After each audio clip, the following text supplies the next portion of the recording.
ప్రభువును ప్రియరక్షణ యేసుక్రీస్తు నామములో విశ్వవాణి టీవీ కార్యక్రమాలని వీక్షిస్తున్నటువంటి విశ్వవాణి శ్రోతలను బట్టి దేవుని స్తుతిస్తూ మీ అందరికీ పరిచయపక్షంగా నా హృదయపూర్వక వందనాలు తెలియజేస్తూ ఉన్నాను. పిల్లరా, మీరందరూ చేస్తున్నటువంటి ప్రార్థన సహాయ సహకారాలను బట్టి దేవుని నేను ఎంతగానో స్తుతిస్తూ ఉన్నాను. ఈ సమయంలో దేవుని యొక్క వాక్యాన్ని మనం ధ్యానం చేసుకుందాం. 2వ రాజుల గ్రంథం 22వ అధ్యాయము అలాగే 23వ అధ్యాయంలో అతి పిన్న వయస్సులో పరిపాలనలోకి వచ్చినటువంటి రాజు ఓషియా అనేటువంటి రాజు యొక్క జీవిత చరిత్ర కొరకే మనం ఆలోచించేద్దాం. ఇదే విషయం 2వ దినవృత్తాంతాల గ్రంథం 34వ అధ్యాయము 35వ అధ్యాయంలో కూడా తన యొక్క జీవితాన్ని మనం గమనించగలుగుతాం. నా ప్రియమైనటువంటి వాళ్ళారా, ఇతడు తన యొక్క 8వ సంవత్సరంలోనే పరిపాలనలోకి వచ్చినటువంటి రాజుగా తన యొక్క జీవితాన్ని మనం ఆలోచన చేస్తాం. తన యొక్క తండ్రి ఆమోజు దేవునికి వ్యతిరేకంగా, దేవుని నామానికి అవమానకరంగా బ్రతికిన కారణాన్ని బట్టి తన యొక్క సేవకుల చేతే కొట్టబడి చంపబడినట్లుగా మనం గమనిస్తాం. తన యొక్క తాతగారైనటువంటి మనష్షే కూడా దేవుని నామానికి అవమానకరంగా తను పరిపాలన చేసినట్లుగా మనం గమనిస్తాం. తన యొక్క ముత్తాత అయినటువంటి హిజ్కియా దేవుని నామాన్ని మహిమపరిచినటువంటి వాడుగా, దేవుని యొక్క విధానంలో పరిపాలన చేసినటువంటి వ్యక్తిగా వారి యొక్క చరిత్రను మనం గమనిస్తాం. ఇతడు అతి పిన్న వయసులో ఈ యొక్క పరిపాలనకు వచ్చాడు. నేనంటాను, ఈ చిన్న వయసులో తను యోధా రాజ్యాన్ని పరిపాలన చేయగలిగాడు అంటే దానికి కారణం తన తల్లి యొక్క ప్రార్థన సహకారం, దానితో పాటుగా ఆ దినాల్లో ఉన్నటువంటి అధికారుల యొక్క సహకారం. ఇతడు యోధా దేశానికి అతి పిన్న వయస్కులో రాజుగా వచ్చాడు అంటే అది దేవుని యొక్క చిత్తానుసారంగా, దేవుని యొక్క మిషన్లో లేక విజన్లో భాగంగా దేశం యొక్క పరిపాలనకు వచ్చినట్లుగా మనం గమనించగలుగుతాం. అత్యంత పిన్న వయస్కులో వచ్చాడు, కానీ దేవుని కొరకై గొప్ప గొప్ప కార్యాలు చేసినటువంటి వ్యక్తిగా దేవుని యొక్క వాక్యాన్ని బట్టి మనం గమనించగలుగుతాం. 22వ అధ్యాయము 3, 4, 5, 6, 7 వచనాల్లో మనం గమనిస్తే ఆయన దేవాలయం యొక్క పునరుద్ధరణ కొరకై పాటుపడినట్లుగా దేవుని యొక్క వాక్యాన్ని బట్టి మనం గమనిస్తాం. తన పూర్వం ఉన్నటువంటి తన పూర్వీకులు దేవాలయాన్ని పూర్తిగా అశ్రద్ధ చేశారు. దేవుని విషయంలో ఎటువంటి బాధ్యత లేనటువంటి వ్యక్తులుగా ప్రవర్తించారు. అటువంటి పరిస్థితుల్లో అతి పిన్న వయస్కుడైనప్పటికీ కూడా దైవ సంబంధమైన విధానంలో ఆలోచన చేసి దేవుని యొక్క పరిచర్య కొరకై తను ముందుకు వెళ్ళినట్లుగా దేవుని యొక్క వాక్యాన్ని బట్టి మనం గమనిస్తాం. ఎప్పుడైతే దైవ సంబంధమైన విషయాల్లో తను ముందుకు వెళ్ళాడో దేవుడు కూడా తన యొక్క జీవితంలో గొప్ప గొప్ప మేలులు చేస్తున్నట్లుగా మనం గమనిస్తాం. దేవాలయాన్ని శుద్ధీకరణ చేస్తున్నప్పుడు, పరికరాలన్నీ శుభ్రం చేయబడుతూ ఉన్న సమయంలో దేవుని యొక్క ధర్మశాస్త్రం అతనికి దొరికినట్లుగా 8, 9, 10 వచనాలను బట్టి మనం చూడగలుగుతాం. నా ప్రియమైనటువంటివారా, ఎప్పుడైతే ఈ యొక్క దేవుని యొక్క వాక్యం లేక ధర్మశాస్త్రం దొరికిందో ఆ యొక్క దొరికినటువంటి ధర్మశాస్త్రాన్ని చదివించుకున్నాడు.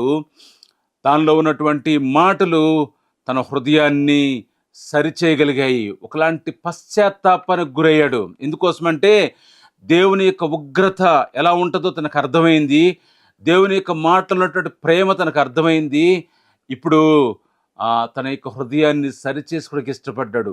తను ఫిజికల్గా ఉన్నటువంటి దేవాలయాన్ని సరిచేయడానికి ఇష్టపడినప్పుడు దేవుని యొక్క వాక్యం ద్వారా తన బ్రతుకు సరిచేయబడింది. అంత మాత్రమే కాదు, తన ద్వారా అనేకులను సరిచేయడానికి తను ఇష్టపడుతున్నట్లుగా దేవుని యొక్క వాక్యాన్ని బట్టి మనం చూస్తాం. 23వ అధ్యాయంలో 3వ వచనంలో మనం గమనిస్తే, రాజు ఒక స్తంభం దగ్గర నిలిచి యెహోవా మార్గంలో నడిచి ఆయన ఆజ్ఞలను, కట్టడలను, శాసనములను పూర్ణ హృదయంతోనూ పూర్ణాత్మతోనూ గైకొని ఈ గ్రంథమందు రాయబడి ఉన్న నిబంధన సంబంధమైన మాటలన్నిటినీ స్థిరపరచుదుమని యెహోవా సన్నిధిని నిబంధన చేయగా ప్రజలందరూ ఆ నిబంధనకు సమ్మతించిరి. దేవుని యొక్క వాక్యం దొరికిన తోడనే తన బ్రతుకులో మార్పు వచ్చింది. పశ్చాత్తాపం అనేది తన యొక్క హృదయంలోకి వచ్చింది. సరిచేయబడ్డాడు. తను సరిచేయబట్టమే కాదు, ఇప్పుడు ప్రజలను సరిచేయడానికి ఇష్టపడుతున్నట్లుగా దేవుని యొక్క వాక్యాన్ని బట్టి మనం చూస్తూ ఉన్నాం. 23వ అధ్యాయము 3, 4 వచనాల్లో మనకు అదే కనబడుతుంది. ప్రజలందరినీ సమకూర్చాడు. ఒక మీటింగ్ అరేంజ్ చేశాడు. అందరిని పిలిచాడు.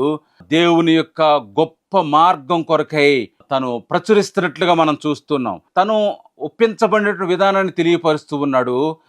తను ఏదైతే అంగీకరించాడో దాన్నే ప్రజలను కూడా ఒప్పించేటువంటి విధానంలో తను ప్రయత్నిస్తున్నట్లుగా దేవుని యొక్క వాక్యాన్ని బట్టి మనం గమనించగలుగుతూ ఉన్నాం. దేవుని యొక్క వాక్యం ఎవరి యొక్క జీవితంలోకి అయితే వస్తుందో మన బ్రతుకు సరి చేయబడుతుంది.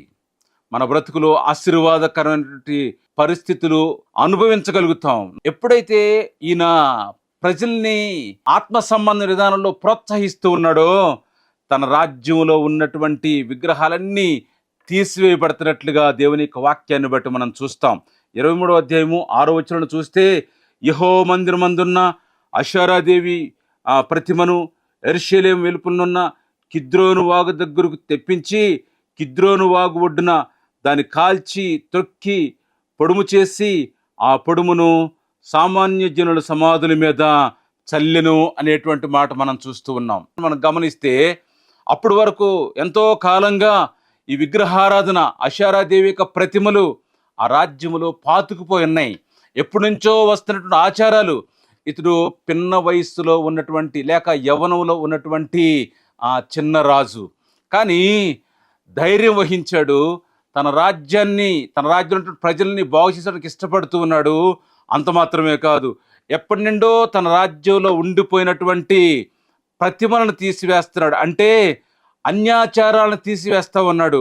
వాటిని తుత్తిలుగా చేసి వాటిని పొడుము చేసి పారవేస్తున్నట్లుగా దేవుని యొక్క వాక్యాన్ని బట్టి మనం గమనిస్తూ ఉన్నాం. నా ప్రియమిత్రులారా, మన జీవితానికి మనమే ఒక రాజుగా ఉన్నట్టుగా మనం ఆలోచన చేసుకుంటే, మన యొక్క హృదయాన్ని ఒక రాజ్యంగా మనం చేసుకుంటే, మన యొక్క బ్రతుకులో కూడా అషారాదేవి లాంటి ప్రతిమలు, కొన్నిసార్లు మెటల్ ఐడల్స్ బయట కనబడతాయి, కనిపించేటువంటి విగ్రహాలు కొన్ని అయితే కనిపించకుండా హృదయంలోనే ఉండేటువంటి విగ్రహాలు, డబ్బుకు సంబంధించినటువంటి విగ్రహం కావచ్చు, ఇతరుల మీద చాడీలు చెప్పేటువంటి విగ్రహం కావచ్చు, లేకపోతే మోహపు చూపులు చూసేటువంటి విగ్రహం కావచ్చు, అదేమైనా కావచ్చు. కానీ ఇది బయటికి కనపడినటువంటి విగ్రహం. నా ప్రియమైనటువంటివారా, అత్యంత పిన్న వయస్సు కూడా ఉన్నటువంటి ఓషి అనేటువంటి రాజు ఇప్పుడు తన రాజ్యాన్ని పరిశుద్ధపరచడానికి ఇష్టపడుతూ ఉన్నాడు.